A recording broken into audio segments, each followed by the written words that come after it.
I hope I'm live. Hoping people will be able to hear me. I'm going to take some time.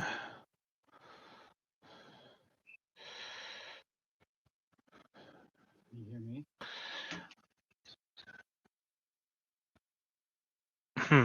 I can hear you on my headset, but not so much in. Anyways, for those who can hear me and those who are listening, hello. I am Afterburn, obviously, as you can see, and I'm coming to you from my bedroom. It's a little messy behind me, so you're not going to see the floor. Anyways, nah. My tongue doesn't want to work. Anyways, this is a one-shot review of a figure that I picked up from eBay. It's an Iron Factory figure, one that I have been looking for and looking forward to having in the collection. It's one of the rarer pieces because it's an early one. And that would be this lovely lady. This is Iron Factory's IFEX number 05 Miko for Iron Titan. Yeah, her face is not going to come through perfectly. Meh, whatever. I don't care. Uh, yeah, I didn't think it was going to. Honestly, Kev. It happens, you know? But anyways, Miko for Iron Titan, also known as Windblade. It is a Legends size figure that was actually created for Generations Metroplex. Jeez, I forget how long ago now. A few years back, Hasbro put out a gigantic Metroplex. People know what it is. People seen it before. It is enormous.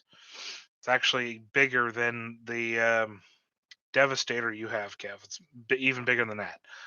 Anyways, this was created to be pretty much size accurate to fit that because in the comics, in IDW comics, she is known as, I believe, the speaker for Metroplex because Metroplex is a Titan. The Titans can't speak on their own, so they speak through other bots.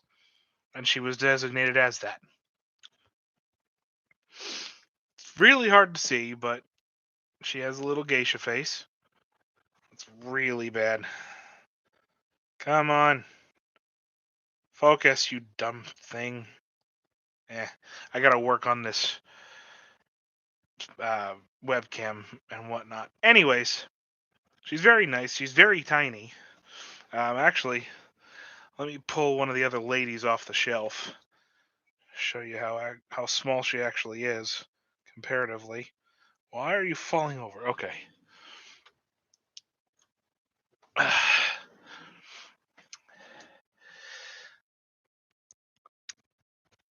You beat me to it, dum dum. God damn it. Yes, Slipstream, also known as IFEX 29 Shrike's Feather, the Decepticon female, very small. I think actually she's smaller.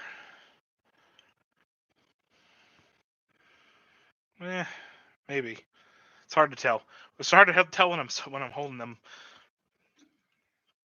and I can't like. Yeah. Why do they want to fall over when after I manhandle them?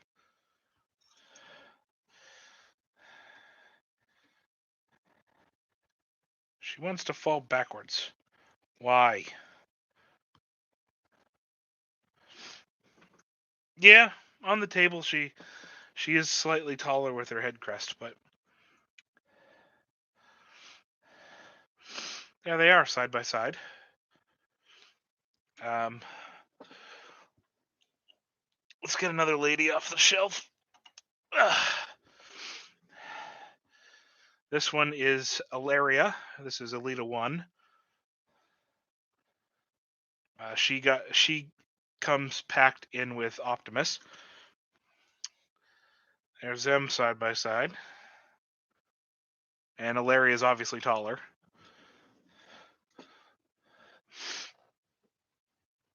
The only other lady I have currently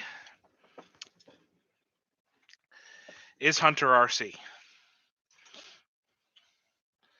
And since Hunter RC is basically a reshell of Ilaria, basically they're the exact same mold, she's going to be taller. Anyways, and she's got the giant frickin'. I think it's Titan Hunter. Titan Hunter Combiner Hunter RC. Yeah, big ass sword. Yeah. Okay. Anyways, for accessories, Miko here comes with her freaking awesome looking sword. I wish I could get the translucent one. It's basically the same sword, but the pink blade is a translucent purple. I like that better. I'm going to try and scour eBay for one. But anyways, because she is a geisha type of look, she has this katana blade, holds it nice and sturdily in her hand. I haven't tried to do a dual wield pose yet, but that will prove difficult because her arms don't turn that way. Yeah, her shoulders and her elbows, they just don't turn that way. So no two-handed poses with the sword, but I digress. Still a very nice looking sword. To get her into her anyway, articulation. Duh. Head is on a ball joint. Can look all the way around. Can go full on squirrel. Full squirrel. The shoulders are on a ball joint at the shoulder itself, and then it's an Iron Factory figure. It's mostly going to be ball joints, and this is one of the earlier ones. So ball joint at the shoulder, ball joint at the elbow, no wrist. Nothing at her waist, ball jointed hips. Pretty much can go all over, out that far, all the way forward, all the way back. Knees are on a huge hinge, but that's more for transformation. No leg. Oh, she does have thigh swivel. She has knee swivel. I just noticed that. That's pretty cool. And the wings can flippy flap, flippy flap. To get her into her alt mode, you want to first take the lower arms, turn them in. Since I didn't get any instructions or any box with this, I figured this out on my own in like 5 seconds. You want to turn her forearms so that these little black fins are facing out. You then want to, this is how I'm going to do it. You then want to get the legs tabbed together, just so they're there. And if the wings are up like this, you want to bring them all the way out to the side. You're going to turn her head so that's facing her back, like that, as you can tell.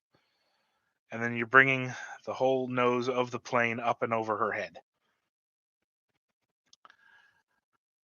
You can then peg the forearms onto the little post that's right there. There's a slot in the forearm. You can probably tell right there. There's a little slot there in the forearm. It just pegs over that post to get it out of the way. And literally the only other thing you're going to do is you're going to take the combined legs and throw them over her back. Nothing else pegs in. It is completely done at this point. And then you can rotate the turbines to face forward. And there she is. There is Windblade in her VTOL mode. And for a Legends class figure, it's really small. Obviously, you're going to see a lot of small figures. And if I take the camera and show you, that's my entire Iron Factory collection over there. I have a lot of them. They're very small, apart from Bruticus, but that's 5 of them together. Anyways, yep, little VTOL mode, very nice. She has one tiny little landing gear up there at the front. They use the knee pegs as the rear ones, so she will sit completely flat. However, I haven't found a good spot to put the sword. The only place that there is a space, say that 3 times fast, the only place for a sword is, well, that doesn't even work either. So that little hole underneath the VTOL won't even hold this peg. It's not big enough. Well then, screw you. I didn't want to do that. I didn't want to throw that across the stupid room. So you can't store the weapon in alt mode, but really, why would you be storing this in alt mode? They're meant to look like their IDW counterparts. And in the comics, you never see them in their alt modes for like maybe more than a panel. So, indulge me for a moment while I get her back. Oop, and over, and flip to head, and stop the gorilla pose. Stop the gorilla. She's back in her little mode. Perfect. And I'm going to do this because it's aesthetically pleasing to me. Turn her VTOLs forward so it looks better. Luckily, they're on a full rotation hinge, so you can display them facing the right way in plane mode and facing as I drop her. I am so sorry. And also facing the correct way in robot mode so you don't have the ugly open hole. And that's pretty much Iron Factory's Miko for Iron Titan. She was number 05. And as of this recording, which is the 22nd of November, 2021, I know we're already at Thanksgiving. Anyways, they have announced, and I believe are shipping Iron Factory's number 51, which is Power Glide. He'll be coming. They also have confirmed Beachcomber, Depth Charge. There's a Soundwave coming out soon. There's a bunch coming out, which is awesome. And Lord knows I need more Autobots because I have almost every frickin' Seeker. I'm still missing a couple. One in particular, but if I get the one, I'll be happy. If I can get them all, yeah, you know how that is. Anyways, this has been Miko for Iron Titan. It is 15 minutes almost into the stream. I don't know what else to say. Take care of yourself. Stay frosty.